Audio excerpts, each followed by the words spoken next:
Just going to ask you to take your seats. We're going to get started in just a minute.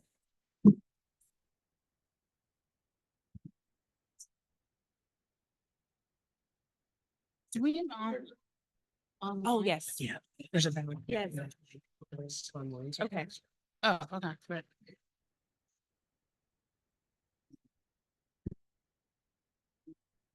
Okay, great. You'll hear from me. I do. Just email. Yeah, I'll email you. My staff has one they can give to you. Okay. Okay. Oh, thank you. Thank you so much. Yeah, this is really great. Great work. Keep it up.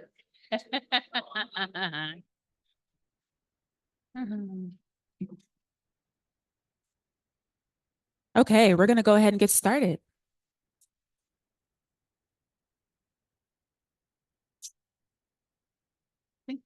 Olivia may be online. Oh, okay. Nice. All right. So hi, good evening. My name is Candace Perry. I am the Environmental Justice Director at New Jersey's Department of Environmental Protection.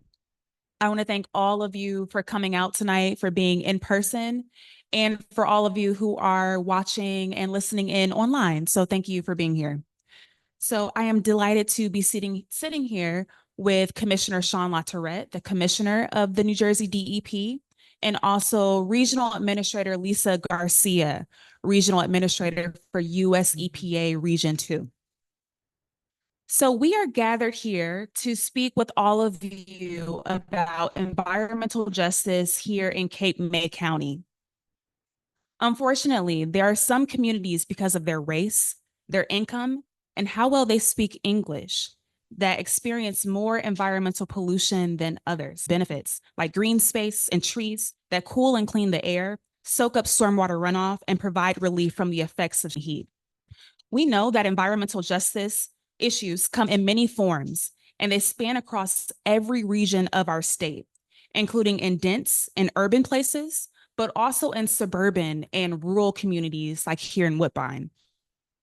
Environmental injustices occur in inland communities, and they also happen along our Jersey Shore, our rivers, and our bays. Now, Cape May County has been and will be on the front lines of weather-related events like flooding and sea level rise as our climate gets warmer.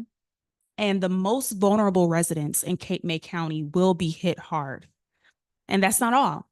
As we learned touring around some of the sites in the borough of Woodbine earlier today, minority and low-income communities are contending with a number of contaminated sites due to the legacy of industry in this region, which unfortunately brings about with it some tough economic hardships, making revitalization and redevelopment opportunities so important.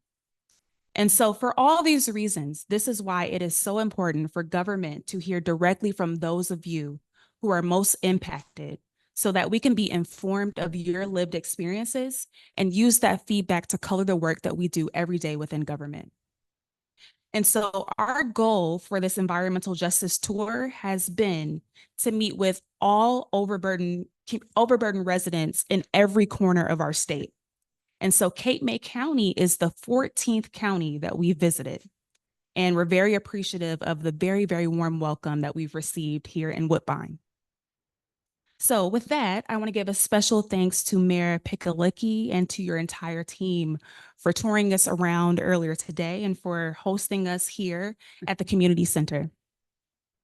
And so our agenda for today is very simple. Soon I'm going to turn the mic over to you to ask your question or raise your concern. And we're going to get into a little bit of a dialogue and discussion about environmental issues here in Cape May County. And so I'll give you a few housekeeping and ground rules for that discussion. But first, I want to pass the mic over to Commissioner Sean LaTourette for a few opening remarks. Well, good evening, everyone. That sounds like this thing is working. I'm loud enough in case it weren't.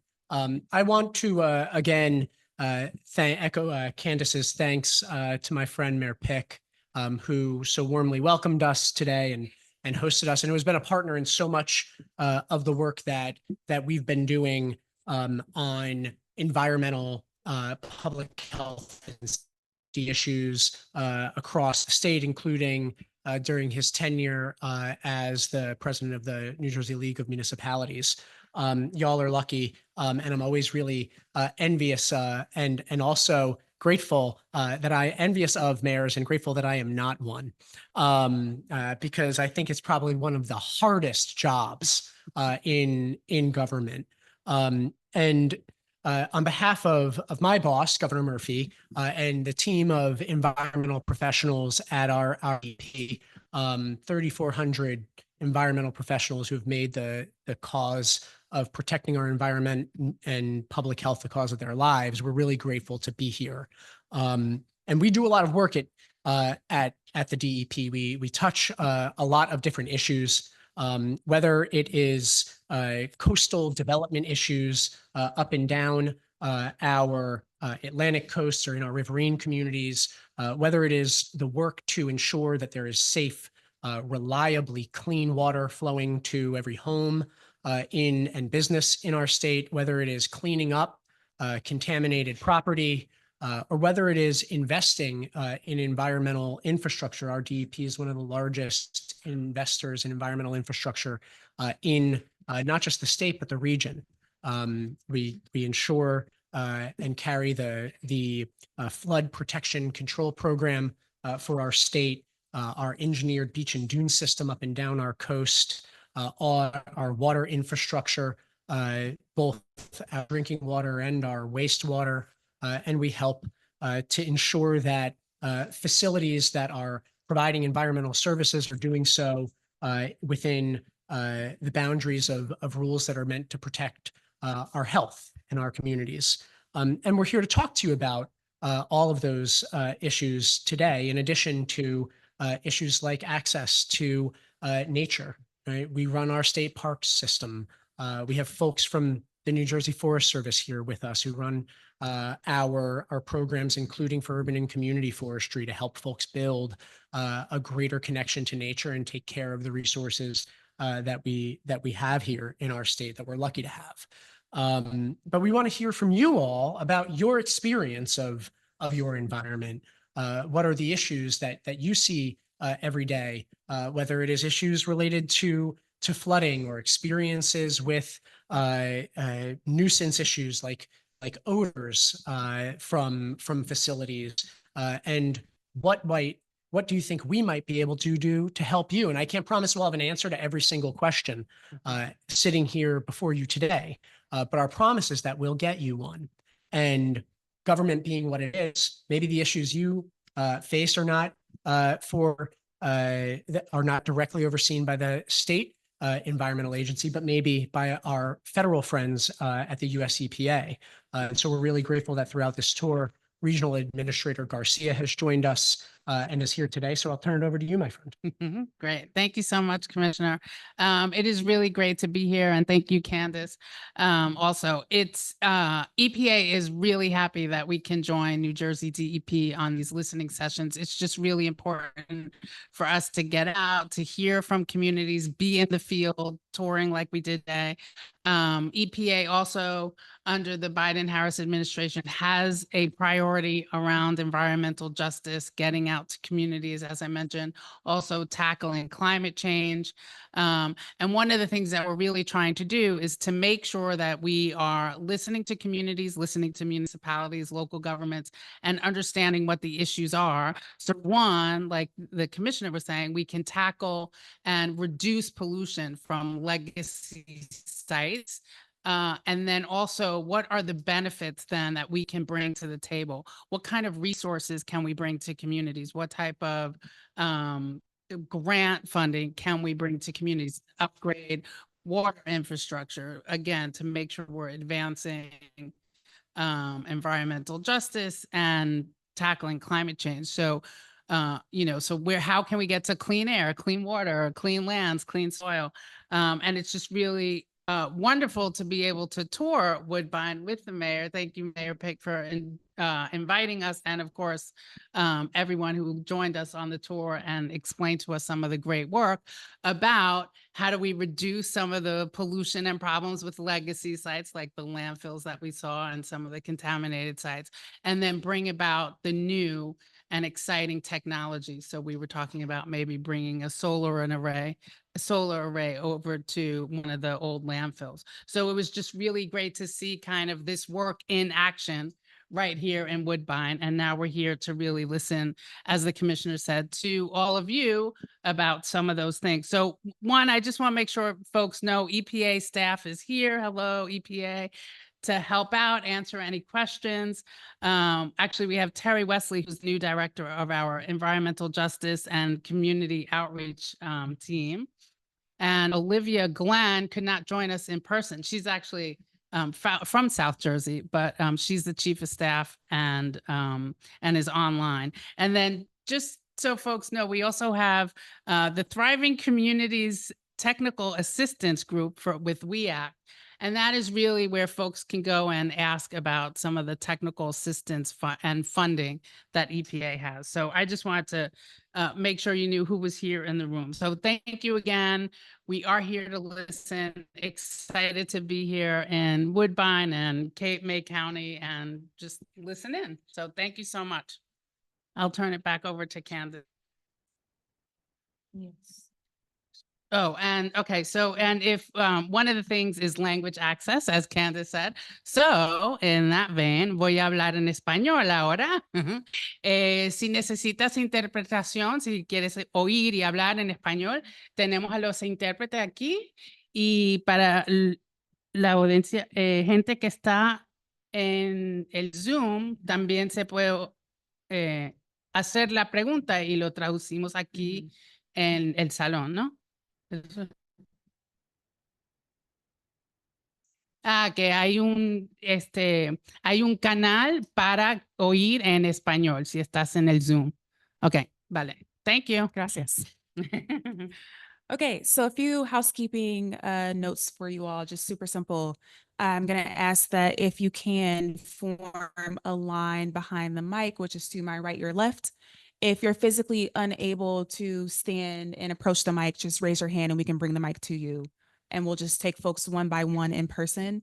We are also monitoring you online. So if you have a question or would like to raise a comment there should be a hand icon at the top, either right or left of your Zoom controls. You just want to press that icon to get in queue. We'll be able to see that your hand is raised and we can call on you to unmute yourself then.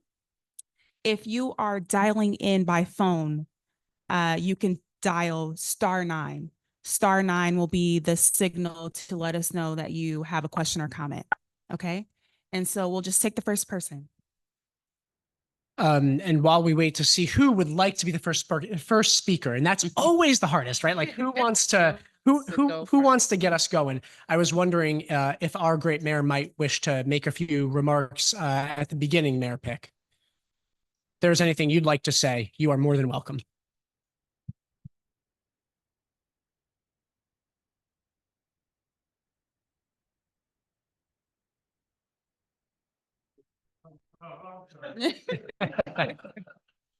We ran ragged today, y'all. We ran them ragged. I need this microphone, but okay. Again, I want to thank the commissioner, the administrator from EPA for being able to join us today and take advantage of this wonderful, beautiful day. But it's important that that we voice our concerns about, you know, issues that are concerning our environment, whether it's trees, forests, windmills, or the real, whatever. But in our particular case, we are concerned about brownfields and abating a lot of these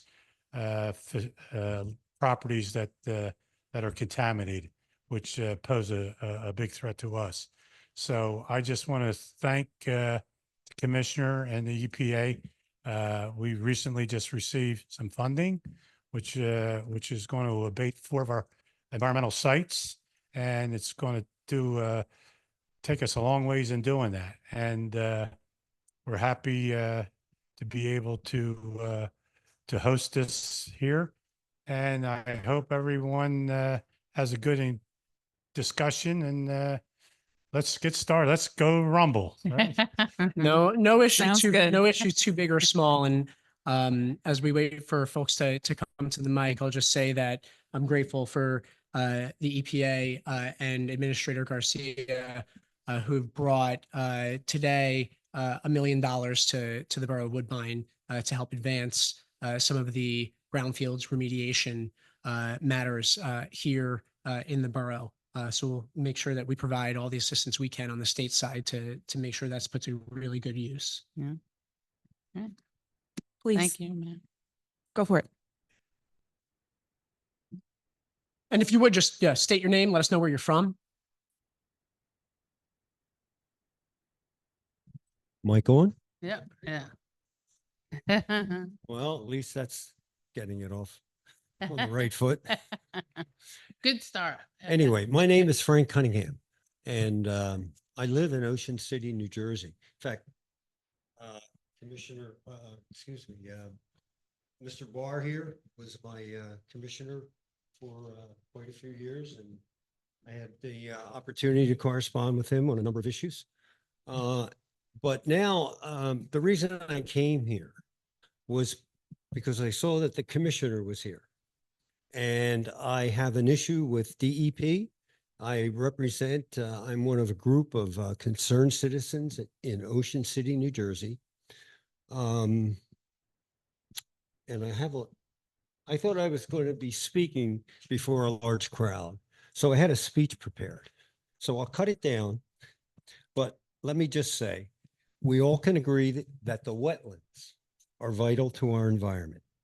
They provide habitats for flora and wildlife, but more importantly, especially as our planet warms and our seas increase, the wetlands are on barrier islands, help prevent flooding. And in Ocean City, New Jersey, flooding is a major, major issue. I think Mr. Barr can attest to that. I live in an area that gets flooded quite often. either Sunny day flooding, even sunny day flooding, meaning not Depending storm on- associated. depending on the tide. Yeah. Yes, indeed.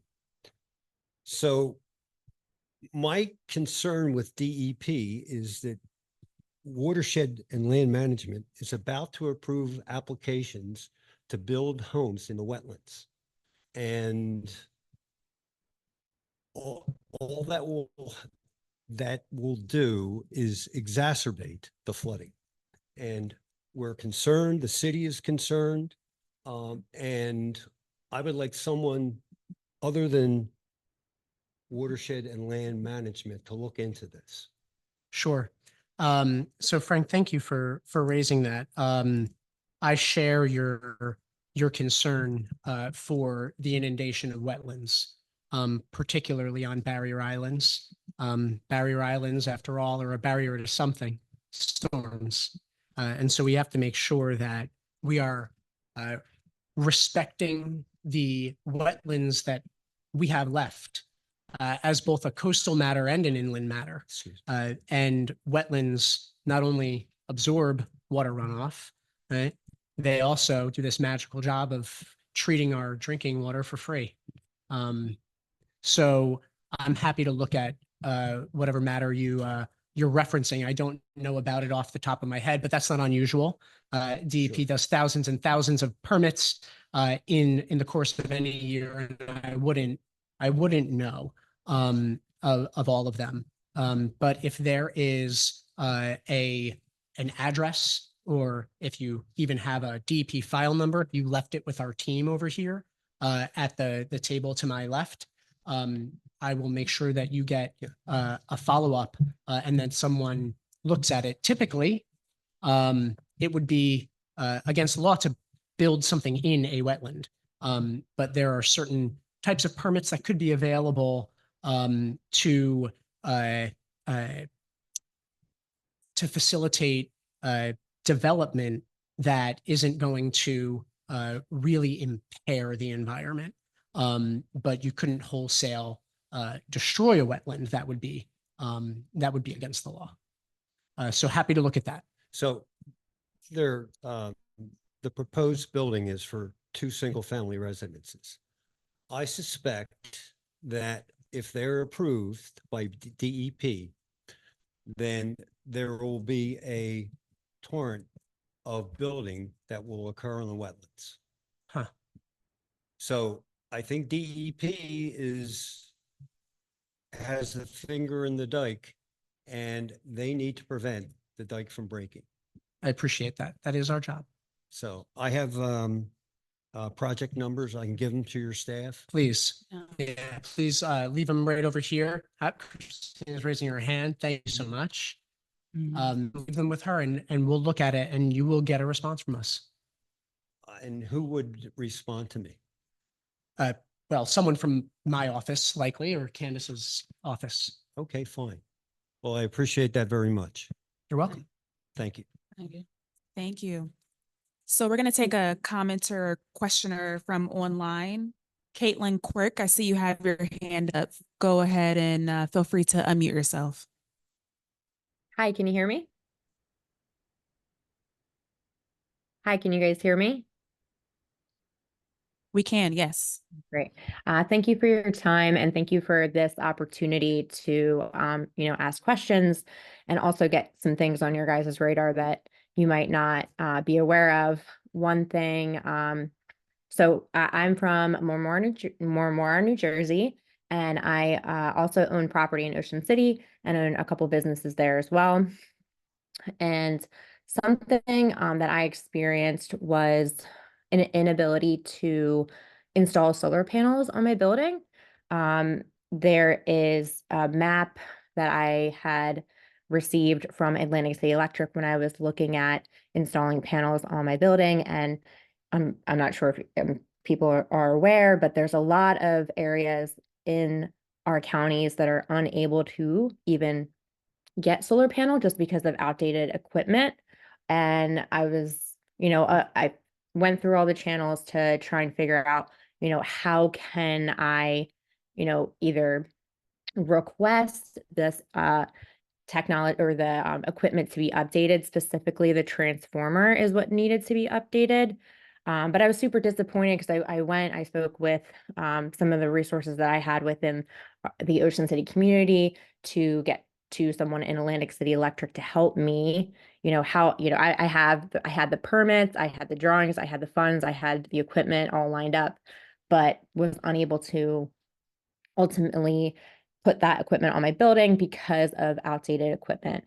And what I had learned was there was no formal process to expedite or even to inquire or to petition the equipment in my area to be updated. So it just was really unfortunate because I would love to be energy independent and didn't have that opportunity. So just wanted to put that on your guys' radar and make you aware that that was a roadblock that I had. And, it wasn't just me. I had another business owner on my block ready to, install panels on their building. And between the two of us, we couldn't get them to update the equipment. So any help with that would be really appreciated.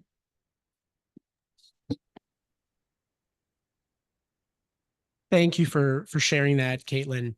One of the questions that leaves me with is whether there is an ombudsman in one of our sister agencies, the Board of Public Utilities, that might be able to help you. The solar program that is available and administered by the state government is largely administered out of the Board of Public Utilities.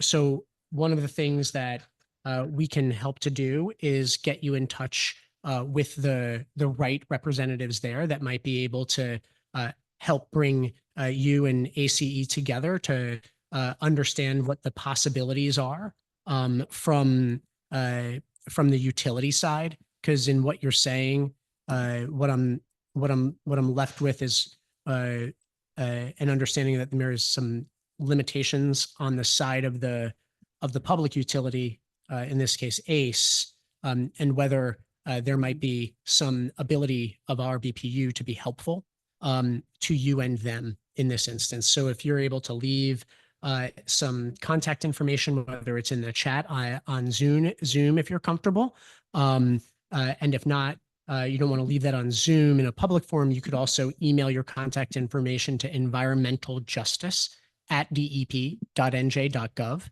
and we'll make the connections that we think might be able to help you, and appreciate your interest in becoming more energy independent for your business and for your properties. That is a laudable goal, and thank you for that. Thank you. That was really helpful. Thanks.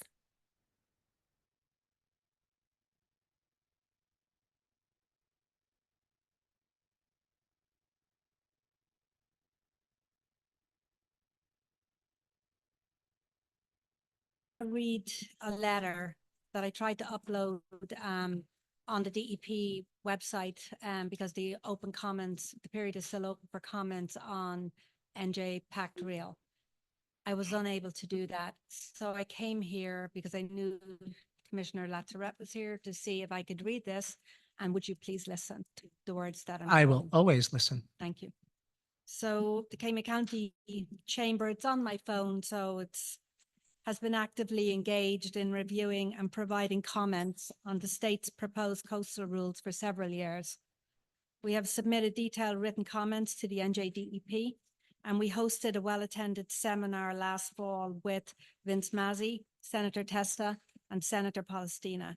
And while the DEP stated that our comments would be addressed, the proposed regulations ignored our local concerns. It's important to note that no members of the Cape May County Government Chamber or Cape May County communities were invited to participate in the stakeholder meetings held by the DEP to develop these regulations. And the proposed rules will have a devastating impact on Cape May County's economy. We have over 7 billion in annual revenues from tourism that will be impacted. Small and large businesses will be impacted by the cost of new rules on top of the existing regulations that smother those that are trying to expand and grow. The state decided to base these regulations on projections of what they think is going to happen 75 years from now. Our towns prepare master plans that look 20 years into the future, and since projections are guesstimates, the state law requires that these plans be re-examined every 10 years. The state should follow the same rules that they require of the towns in Cape May County. The science of climate change continues to change, and the 2019 report that projected that flood levels will rise 5 feet by the year 2100 is not supported by more recent scientific studies. A good reason for a more incremental approach. FEMA is in the process of developing new flood maps for the Jersey coast that are being carefully engineered to consider all new bulkheads, seawalls, living shorelines, and other protections that towns are putting into place. The state ignores these improvements and hence regulates based on a doomsday scenario. The state should continue to defer to FEMA on the development of flood maps as they have in the past. One of the biggest issues facing Cape May County is providing workforce housing for the 40,000 people who are employed in our area. Hundreds of homes will be included in the state's new expanded floodplain. These homes were never required to have flood insurance. This will impact homeowners that cannot afford another expense. This is another reason to allow FEMA continue to implement flood maps, since they understand these impacts and will gradually make changes based on the current science. The real rules will increase the cost of construction through overregulation, unrealistic elevation requirements, and flood insurance in areas where it is not required today. We are asking that you consider to withdraw these proposed regulations and to work with the county, with the chamber, and with the local communities to come up with a comprehensive strategy that includes funding to assist businesses and homeowners and carefully considers the economic impacts of any proposed regulations. That's mine. Thank you for allowing me to speak. Barbara, I thank you for that. I thank you for that. The public comment period on these rules is open, and you can bring that comment to the stakeholder, to the public hearing being held on those rules, and I would encourage you to do so.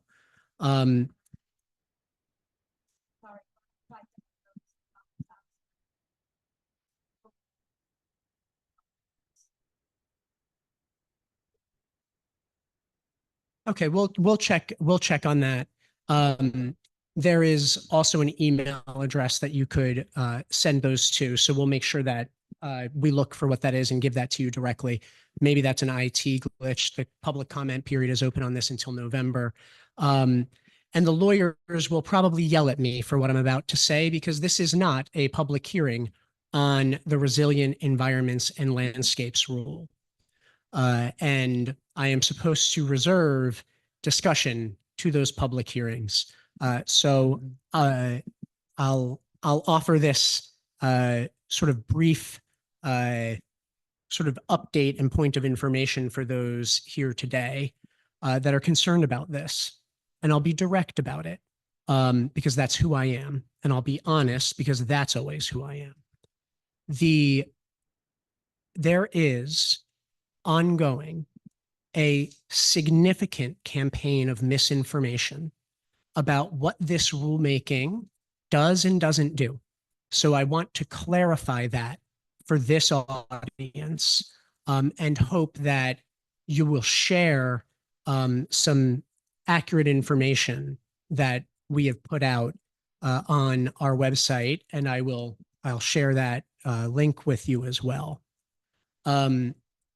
Our proposal here is based on scientific information that is not out of date, that is not that has not been replaced by some newer study.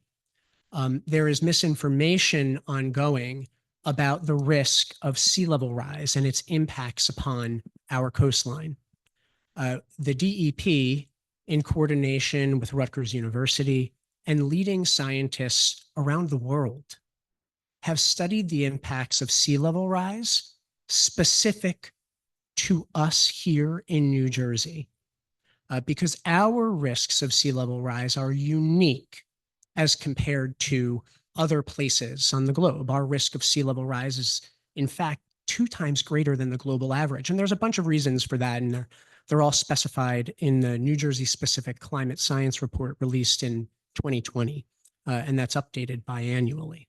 And those risks forecast a risk of sea level rise that is within a bound of likelihoods.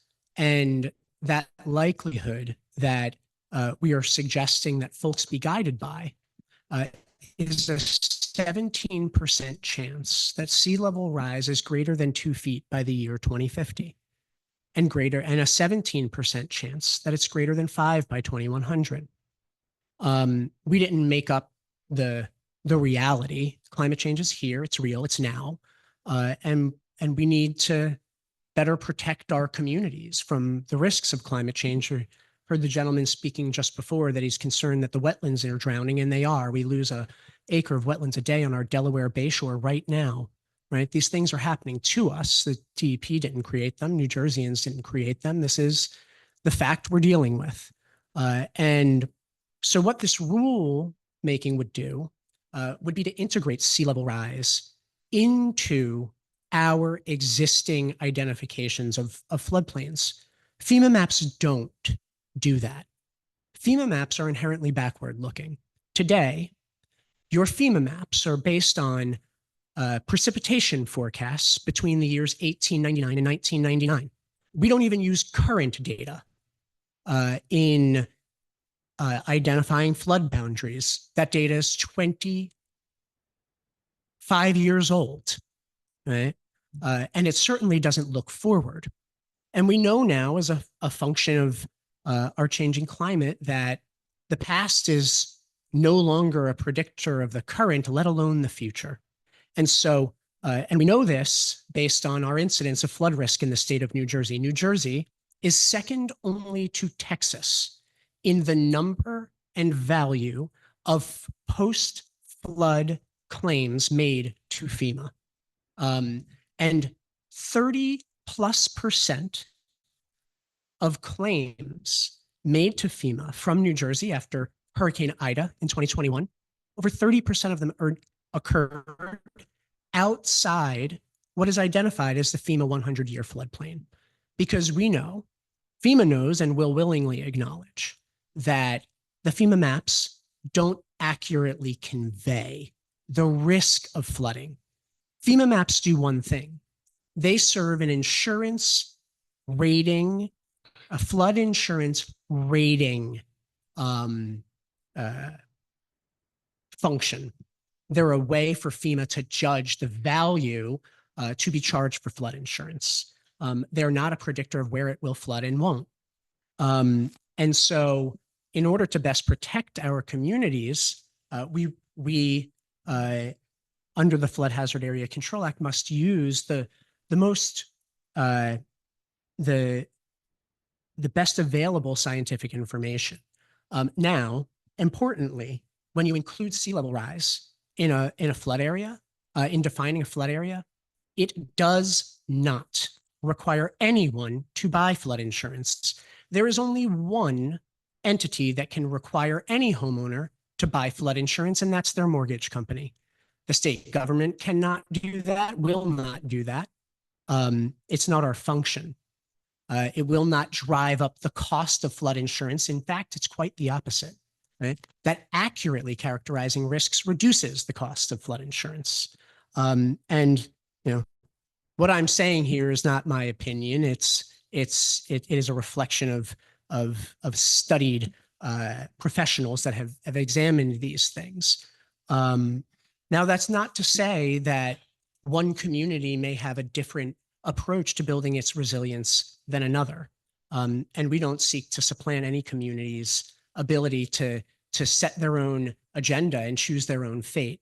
We serve one function with respect to flood hazard area management, and that's to ensure that the public is safe, that when the waters come, and they will,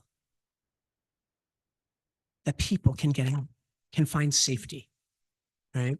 And so by integrating sea level rise, and then seeing as a function of that sea level rise that the flood boundary extends further than we look or see on a FEMA map today, it doesn't require anyone to elevate their home, but it does require new development to be a little stronger, to be a little higher, to protect people, to make sure that they can get out when the floods come, and they will. And so that is the function of this rulemaking.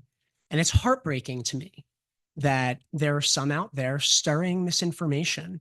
Because if you talked to insurance companies, if you talked to institutional investors, they would say exactly the opposite of what is being circulated in this misinformation.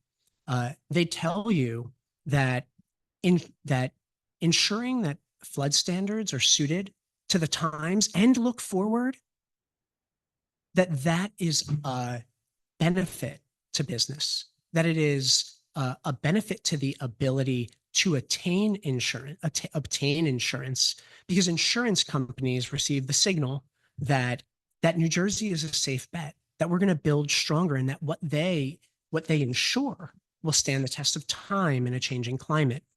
That we won't be Florida, where the insurance companies are pulling out, leaving people holding the bag.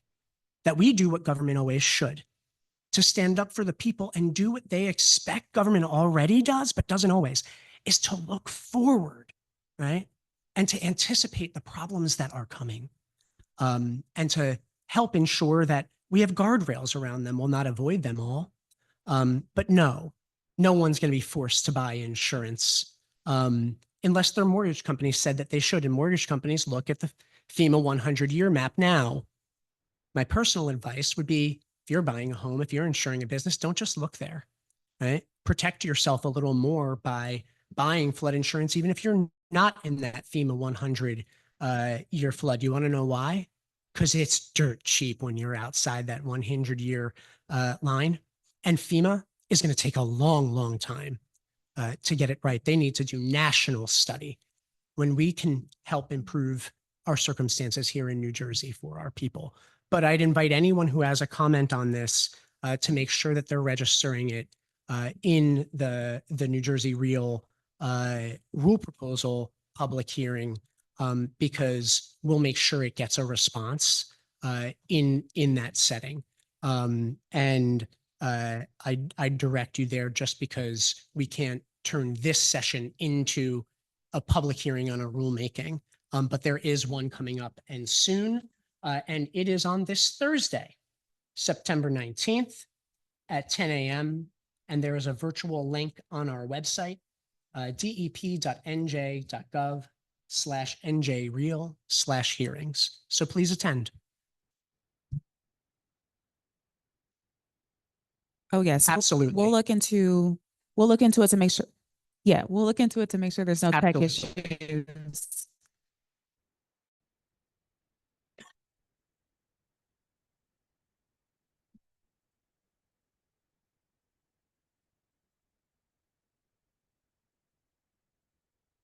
Yes. Appreciate that very much. Thank you. And Barbara, if you leave your contact information with my staff, you can just email the comments over to us. We'll make sure that they get to the right place. Okay, I see that there is a 203 number online. I think you have had your hand up and maybe have taken it down, but just want to call on you to see if you have a question or a comment. 203 number. Yes, I'm originally from Bergen County. My phone is out of Connecticut, but I just moved down to Cape May County. I'd like to say hello to the commissioner, everybody down there. Thank you for this opportunity. I just have one quick question since I moved down here. A lot of, it has to do with landfills, and a lot of situations have been going on with the EPA, with the federal government, and with the state government, talking about this PFAS. It's a PFAS. It's an organism that lives in landfills that goes into the water system. I'm not really big on this because I'm not a scientist, but everybody says that it just basically makes you sick. Does anybody have any comments about that? Maybe closing landfills or doing something else with the waste? Does New Jersey or the federal government have any ideas coming up? And can you just share your name? I don't think we caught it at first. Oh, okay. Yeah, my name is John Barone. How are you? I'm sorry. John, okay. John, yes, John, JOHNBARONE. Thank you. Thank you, John, for that. I Thank you, feel sir. like we could spend hours talking about PFAS. And Really? let's Okay. probably, we don't have the time to cover every issue here, but I'll try to do a little bit and then invite Lisa to add to this. So PFAS or PFAS are an entire family of synthetic man-made chemicals. They're often referred to as forever chemicals. And these were notably used in creating Teflon for nonstick pans or Scotch guards so your couch doesn't stain. These chemicals were created by companies like DuPont and Chemours and 3M and others.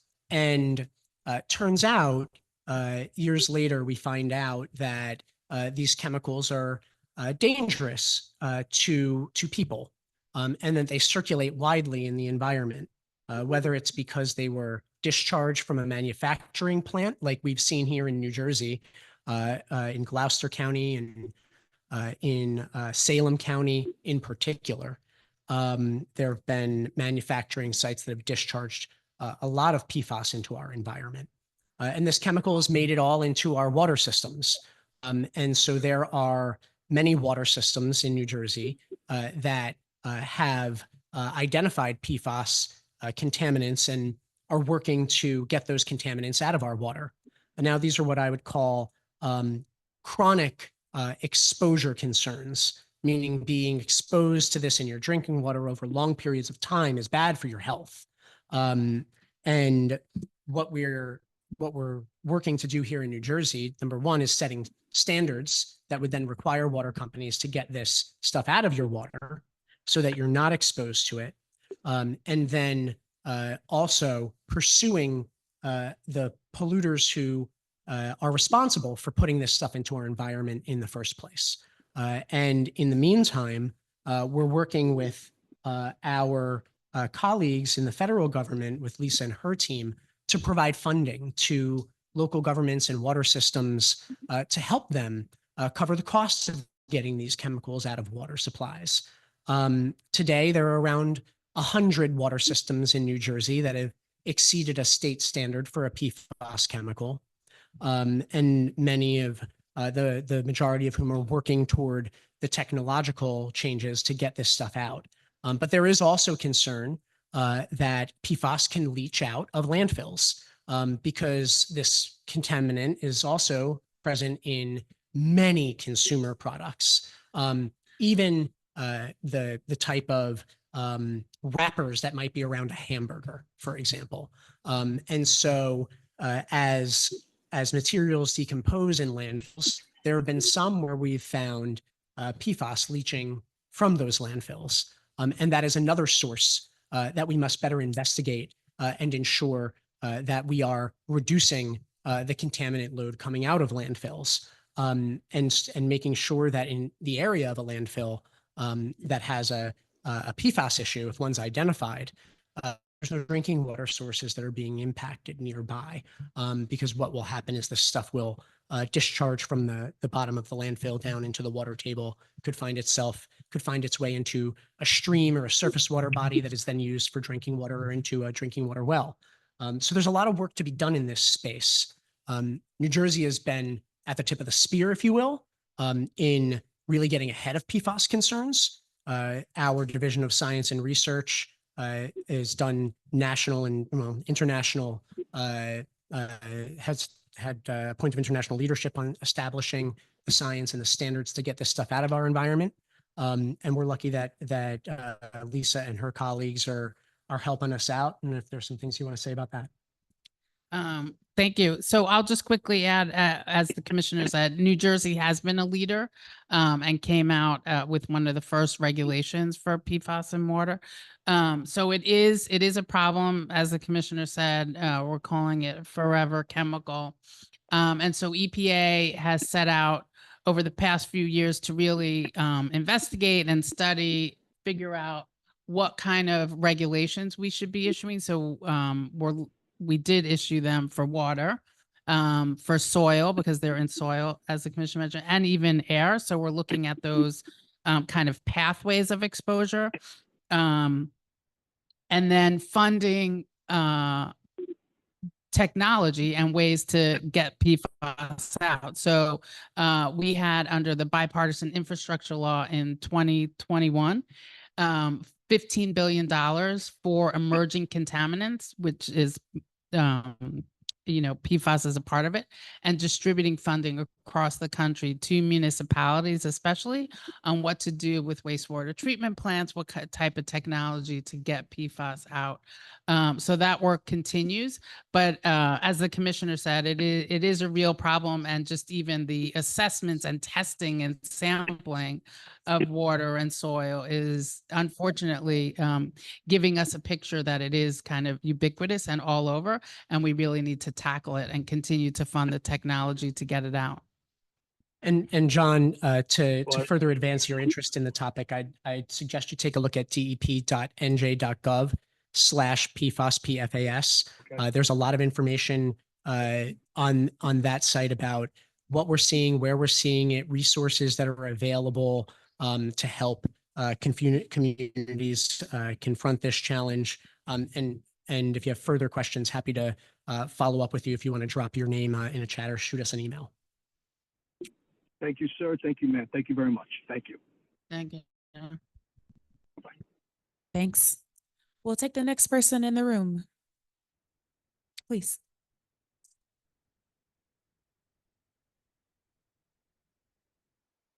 My name is Chris Lusner. I'm the mayor of Middle Township here in Cape May County. And, I'm concerned about the impact rules. And I'm concerned about its impact on workforce housing. Can you Um, explain what you mean by that? Yep. So I can just give you some background because the two things are kind of tied in together. Middle Township has tried to take a very reasonable and responsible approach to growth. We followed the process laid out by the State Office of Planning to try to drive growth to our corridors to establish town centers. We've adopted smart growth principles. We understand that coastal resiliency is something that we need to think about. In May of 2023, May 3rd, 2023, our town center designation was approved by the State Office of Planning. 11 state agencies voted for it and 1 voted against it. It was the DEP that voted against it. One of the reasons the DEP voted against it is because of some density on a number of sites in the town centers. Now, ironically, we were sued by another state agency, the Fair Share Housing, for not creating enough conditions for attracting affordable and Fair Share workforce. Housing is not a state agency. It's an advocacy group. Okay. Well, we were sued by that entity. We came to an agreement with them to agree to more density on certain sites. As a result, that's why the DEP voted against it. And the DEP had 90 days to accept, reject, or propose alternate boundaries. And as of today, there's still been no action. But it's so- approved if that the center designation would be approved with a majority of folks voting for it, right? Yep, but when it comes to a CAFRA permit that has to be issued by the DEP with the new center boundaries, that's where the rub is. So there's a number of The projects that. DEP couldn't do anything differently than the vote. So if a CAFRA passed. application came in and there was a parcel that was not, that was added to the 2023 centers, that would be The approved? center designation controls. Yes. The center, okay, Yes. because based on what we've been told, and we've been in contact with folks from the DEP that is currently being reviewed by the Attorney General's office for some legal issues, because there's some projects that would move forward. We've had multiple discussions with various attorneys, but that's a separate issue. I want to tie that into Yeah, I'm happy workforce. to make sure that someone is giving you an accurate and quick response to that Okay, question. You have a pending CAFRA? You have a pending CAFRA permit? Well, CAFRA applications, it's my understanding, will not be approved or handled in accordance with the town center designation If until it's the been passed DEP by the- accepts, rejects, or proposes alternate boundaries. Hmm. But I've sent a letter. The previous mayor sent a letter. We've got no response from the DEP. Assemblyman. Sounds really odd, but I McClellan has will been here. absolutely look into that for sure. Yeah, I would appreciate that. But my concern is the impact of these impact rules on workforce housing. So I'm also retired police chief for Middle Township. Yeah. We've had difficulty attracting and retaining police officers. I met earlier today, or not earlier, yesterday, I met with a senior vice president from Cooper University Hospital that was concerned about workforce housing. So these particular rules and the cost of attracting development that's going to result in housing for our police officers and our nurses. Why do you is think pre- that? Why do I think Let's that? play that. I don't want to Okay. take up the whole That's- session, but Right. I would like Sure. to understand why you believe And help that's me the case. understand so that I can talk Yeah, to, no, I'd be happy to. my residents and their concerns. So I'm told 54% of Middle Township is now going to be, and we're a mainland community. We're not an island community. 54% is going to be in the new inundation risk zone. And That because, doesn't sound right. okay, The inundation risk zone is a shoreline, is a shoreline area. okay, Think of it as just inland from where the high water mark is today. okay. But maybe what you're referring to, and I've heard reference to this of certain communities, and in some being told, X amount of your entire landmass will be in a floodplain. You're either in a floodplain or you're not, right? Okay. And so nobody's making that determination with how do I say this? You're either in an area that is flooding or is likely to flood, or you're not in an area that is flooding or likely to flood. But that determination does not mean that you cannot develop your community. All a flood hazard area designation says is that you are likely to experience flooding in this area in certain time intervals. When folks talk about the 100-year storm, for example, what they're saying is not that it's going to flood once in 100 years. I mean, in my own town, it's flooded 6 times in the last 2 years. What it means is that you have a 1% chance every year of experiencing a 100-year flood event. And if you're in the 500-year floodplain, for example, then you have an even less than 1% chance of experiencing that flooding. But all it does is identify an area where flood risk exists. And then within that area, you want to take certain precautions. I understand that. And that's what it means. And we understand that. I believe Cape May County understands that, but I think it needs to be a balanced approach. And based on what I've seen, based on our consultant for the county of Cape May, and I've seen numerous maps, I've had numerous meetings with our consultant, and I reviewed it before I came here today. It said 54% of Middle Township is going to be in that zone, that there will have to be a number of studies that'll have to be done if there cannot be building to a certain height based on what's proposed in the rules. So this is what my concern is that we're having a difficult time attracting development as is. We have difficult time finding places for police officers and nurses and teachers to be able to live right here in Cape May County. And if these rules are going to result in more costs and more red tape, quite frankly, that's something I want you to think through the unintended consequences that's impacting people's lives today. And it's really important that, God forbid, someone has a heart attack, that they go to the hospital, that there's a nurse and there's someone that can take care of them, and that I have a police officer to send. And, I know there's recruiting crisis a lot across different areas, but I don't mean to interrupt you, but I'm going to make you this promise. That is a real concern of my residents.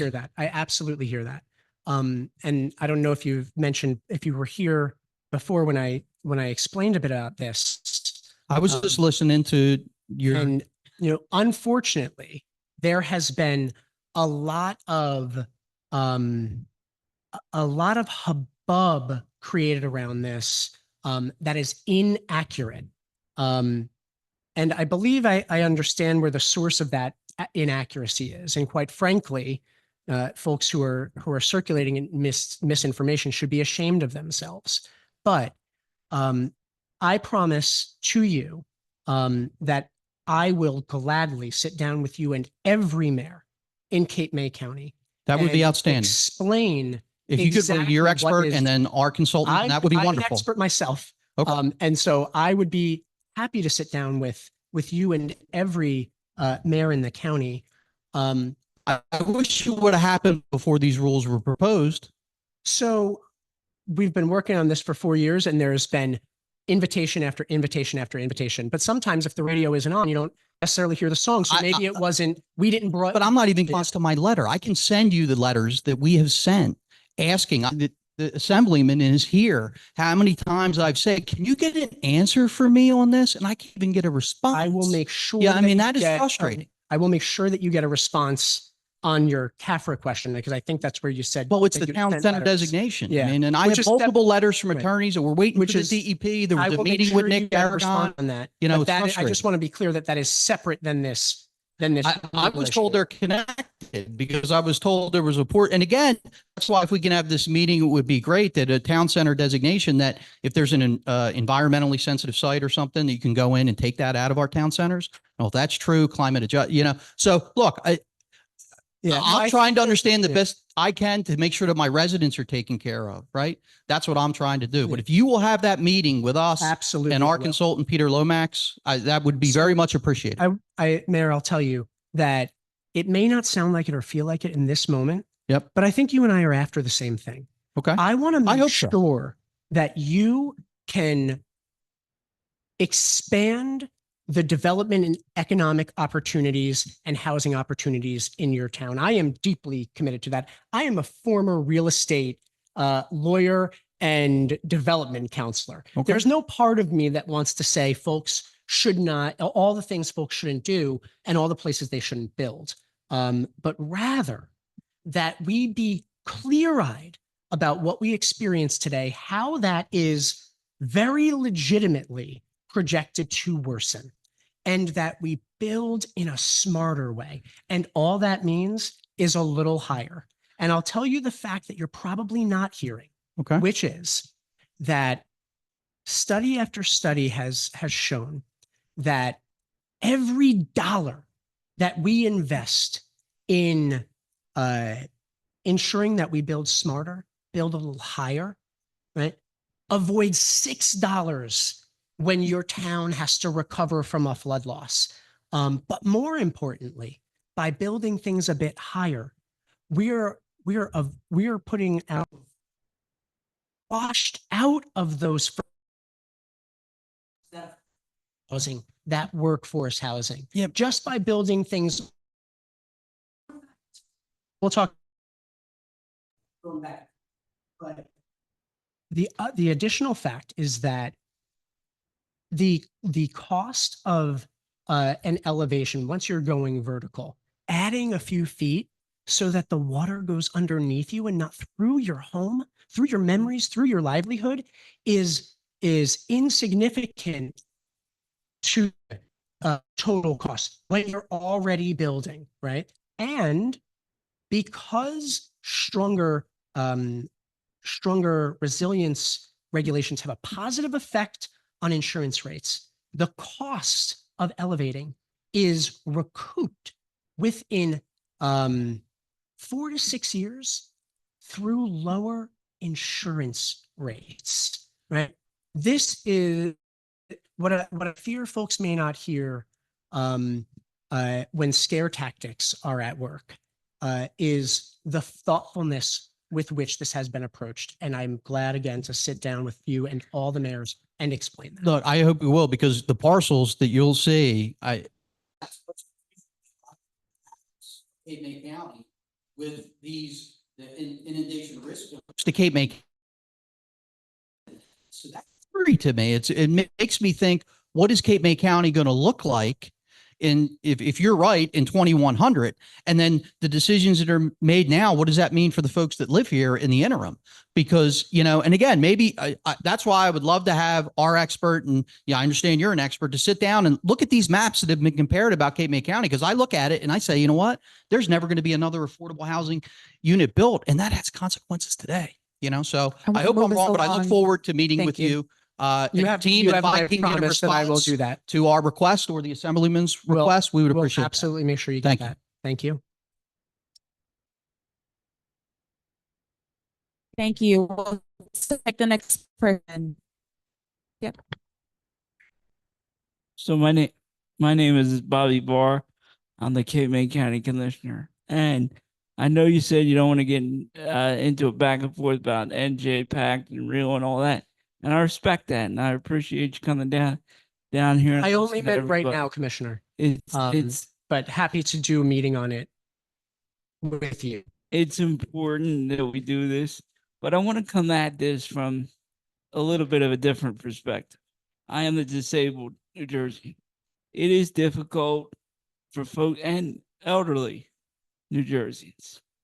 It is difficult for me and people like me to get around now.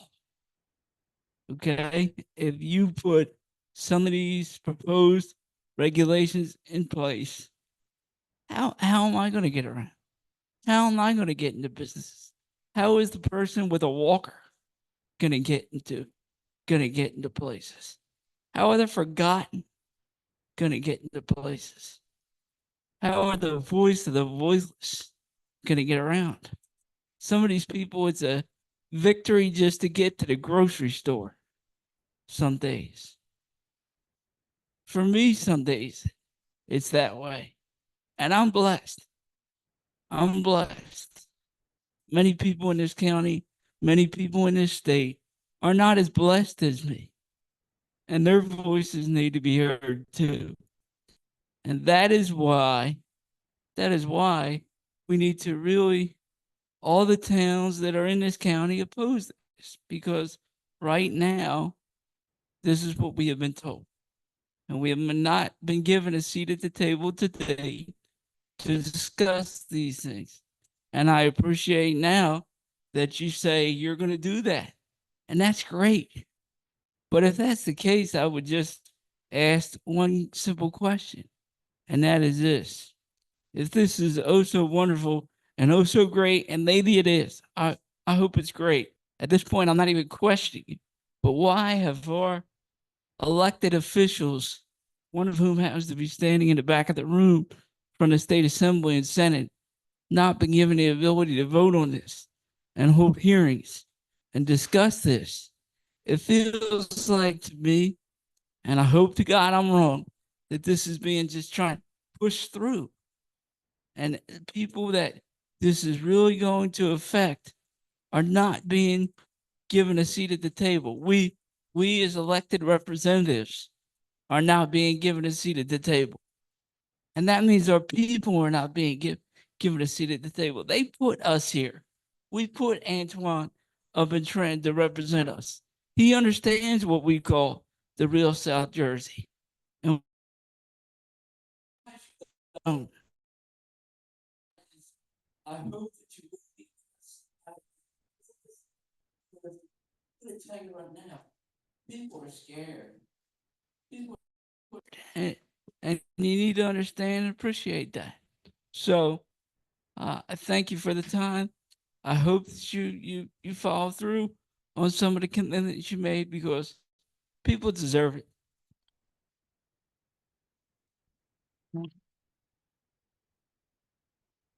Sir, I hear you, and I always follow through. And I will make sure that you are invited to this meeting as well. We'll take the next person.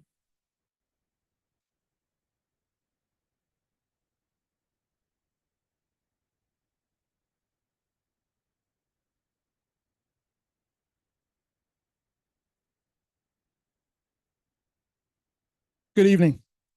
Good How you evening. doing? evening. Welcome to the Real South Jersey. I won't bother you with the NJ Pack because I know where we're at. We've been talking about it for Yes. years. Yes, I won't bother you with that, and hopefully you'll come down and we'll sit down and meet. But what I want to talk about is repairing rights and dealing with the Thailand claims that a lot of people are putting in, and it's taking years and years to, one, get a meeting. Oh my God, I could use your help. Yeah, and two, to reclaim the money that they have to put up. So what can we do as a legislature, working with you guys, to ensure that those meetings happen in a timely fashion, so people aren't sitting on that money that they need, to move on with their life for so many months and possibly even years?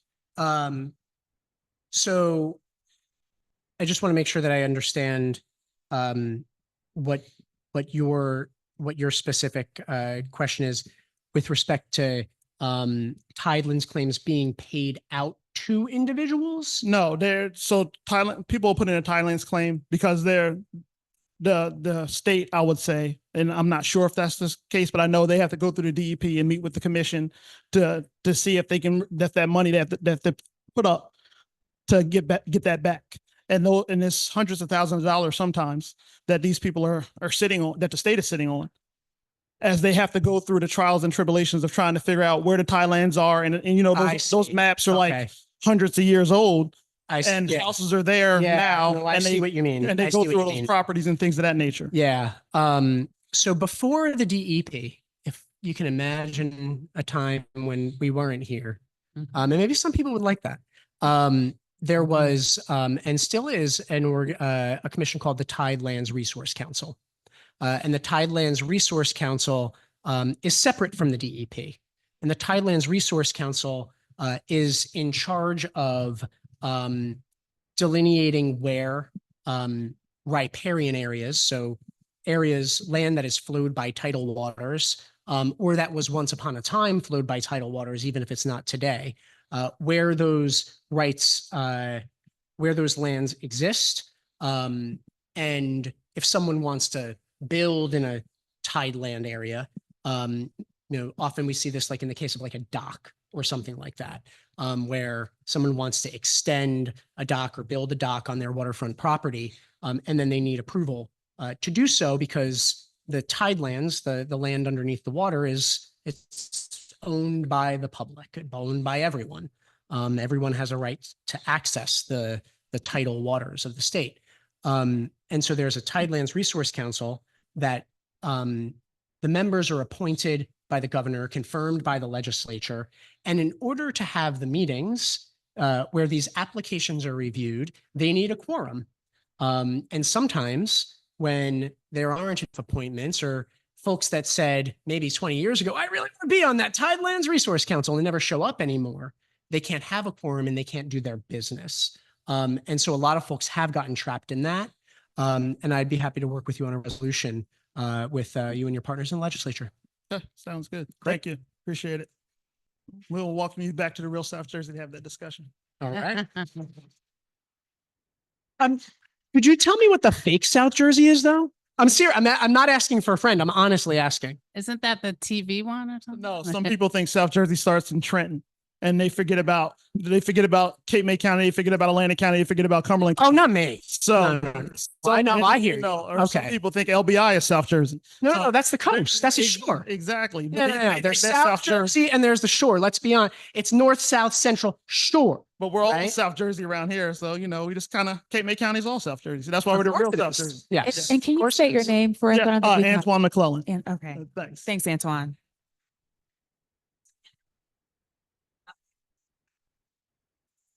Well, I think it's just the Delaware Bay. I don't think it's the end of the world.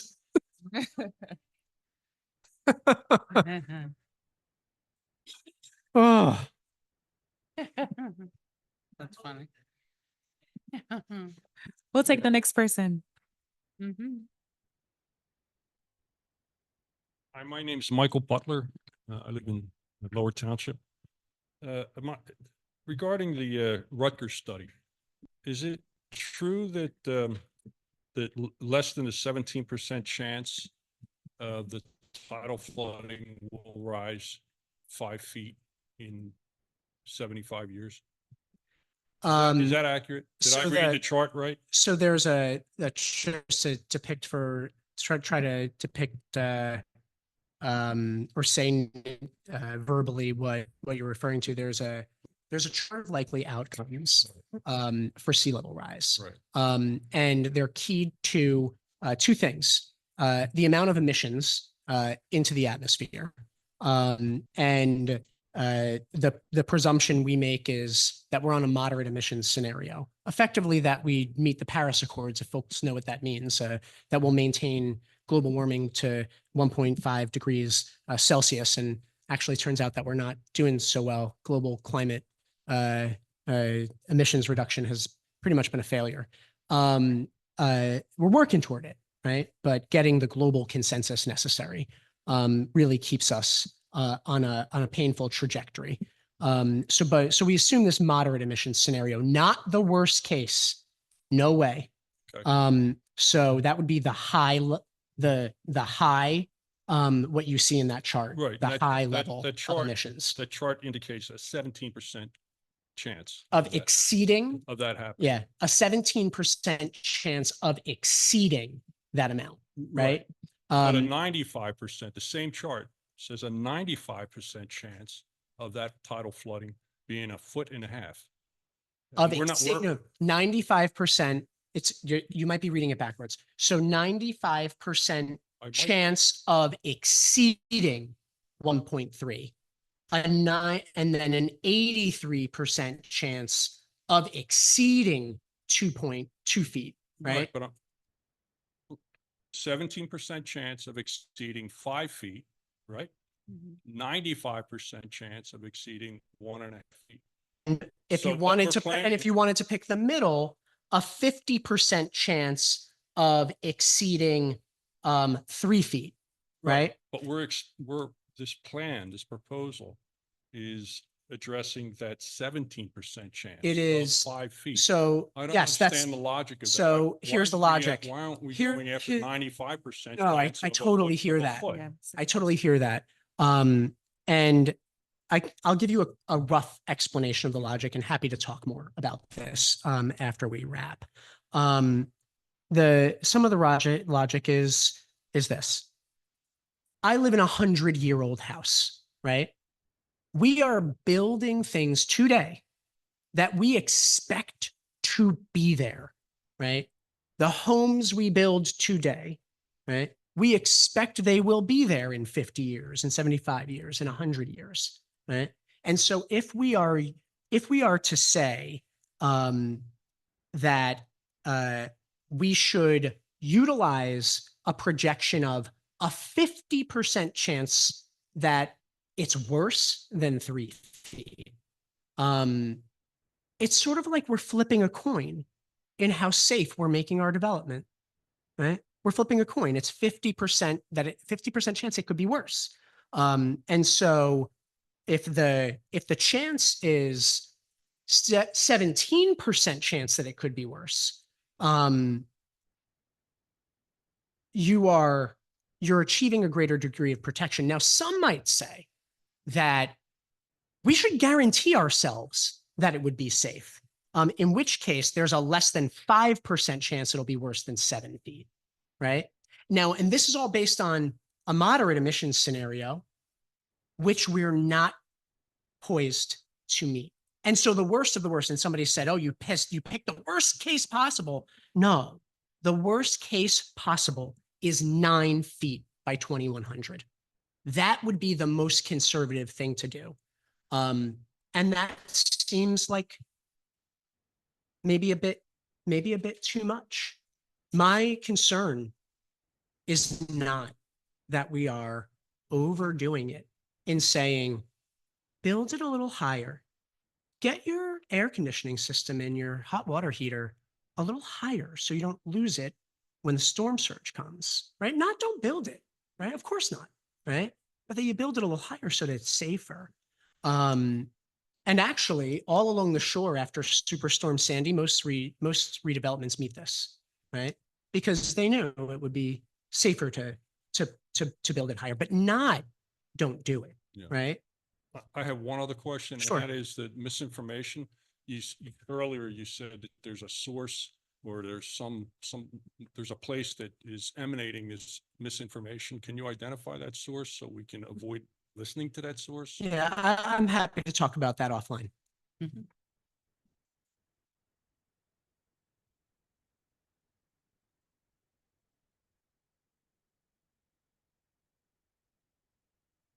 Mhm.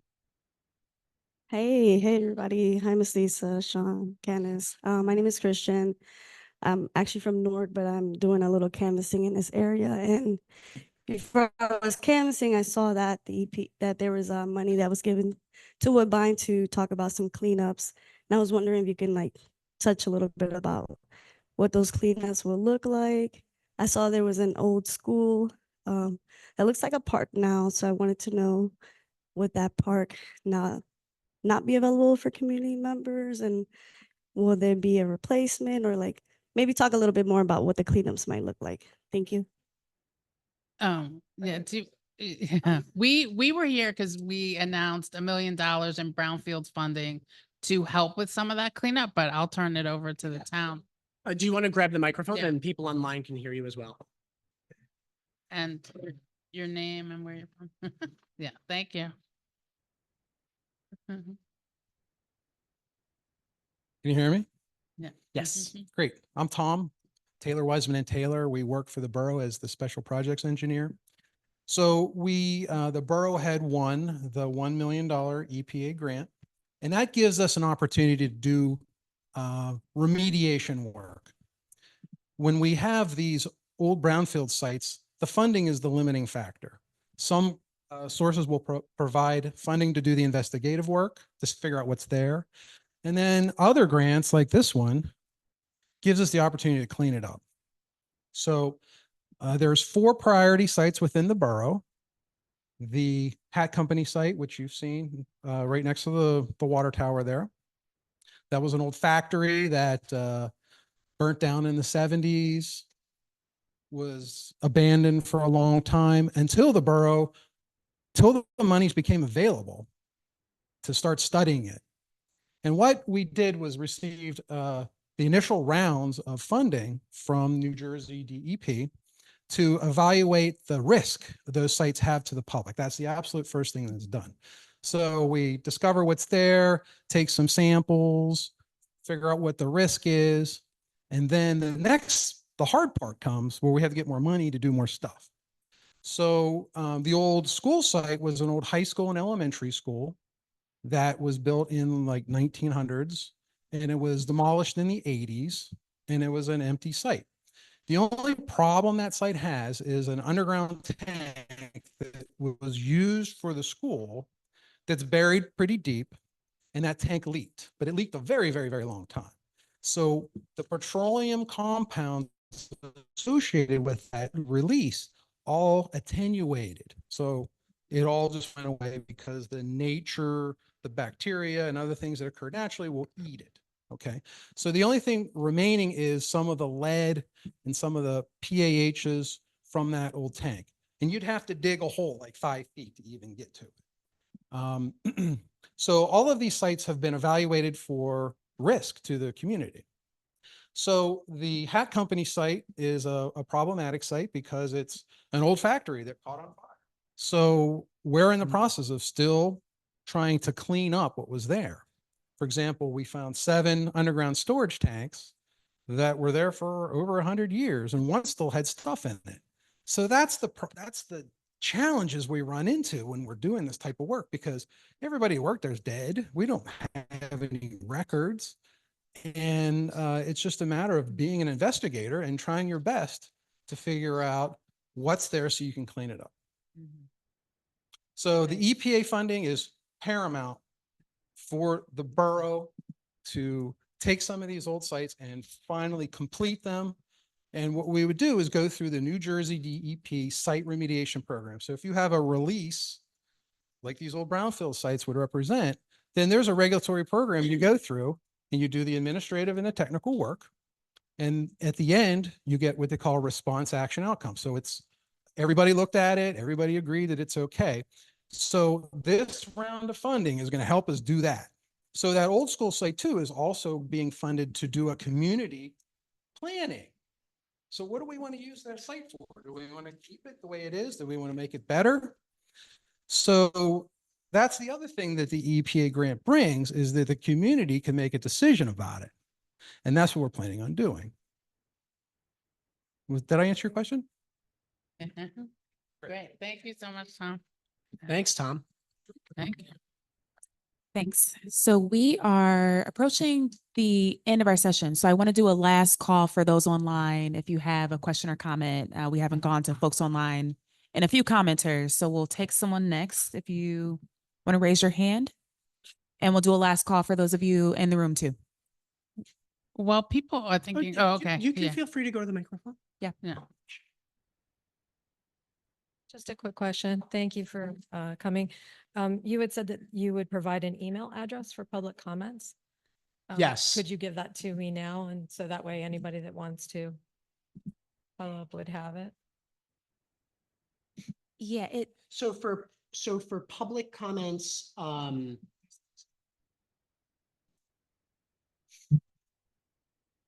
okay. Oh, I see. I see. Okay.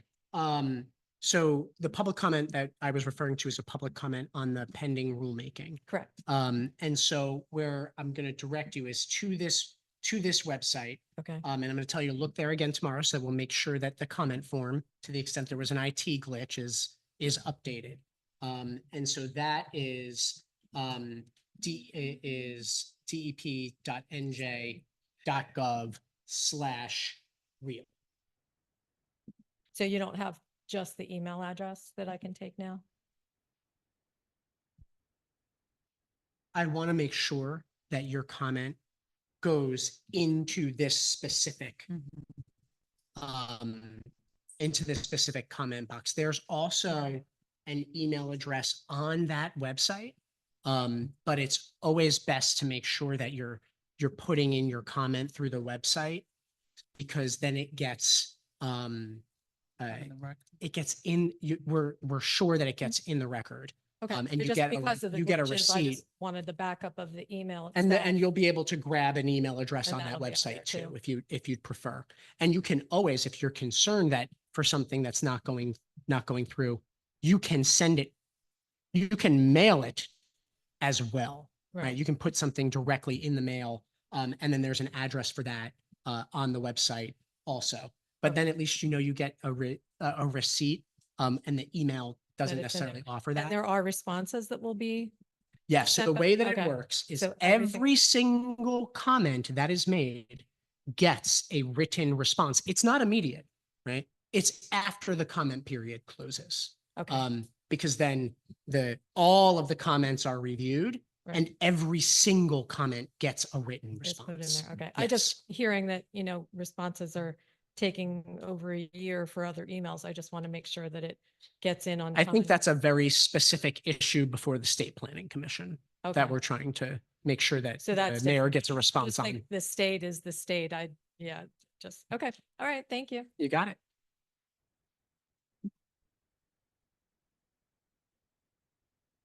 Okay, do we have anyone else? We'll do a last call.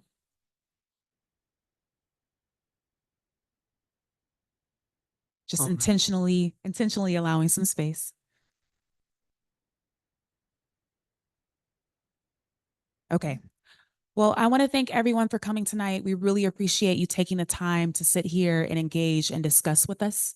It's so important that we get out from in our offices in Trenton and in New York City and come and meet with overburdened residents all across the state. And so, like I started earlier, this has been our attempt for the last 2 years, is to really reach every corner of the state, including the real South Jersey.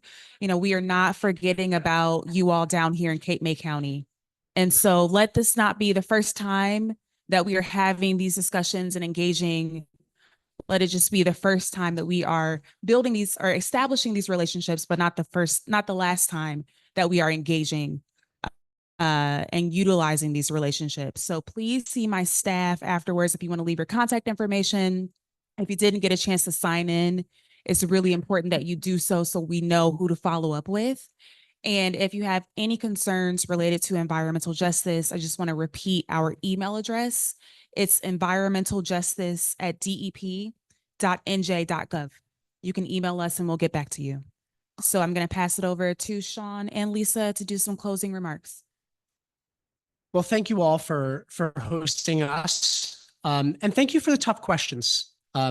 Government should never shy away from hearing from the people that it serves and answering them directly.